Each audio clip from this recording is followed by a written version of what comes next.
In this tutorial, I'm going to show you how to start using Shazam. Stick around till the end. In your phone, whether in Play Store or App Store, head to your place where you can download files. If you're using Hawaii App Gallery, you can even go ahead in Google and search the following: Shazam. As you can see, the spelling is right on the screen. After that, on the app right here, as you can see, simply click on install. After it have been successfully installed, you're gonna click on open right here. As you can see, Shazam is setting up. On the top left corner, you're gonna find your libraries. Here, you're gonna find any music you have already discovered. Right here, you're always going to find settings. In the settings, you will be able to sign up or log in.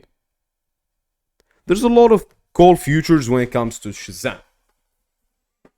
One thing I would like to note is that you can even have Shazam in your notification bar as a pop-up, or you can even connect it with Apple Music.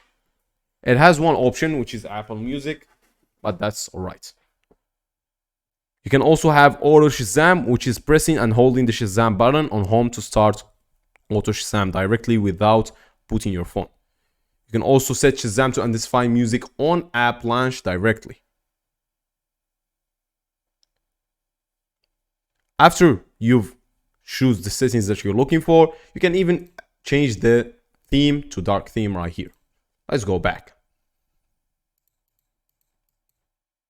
Here you can click on tap to Shazam to discover any music. You can go ahead and quit the app and go to YouTube, your music or anything like that, and you'll find something matching. You can also search for specific music like Spotify or any app like that.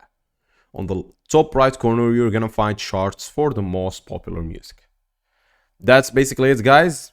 Welcome to Shazam.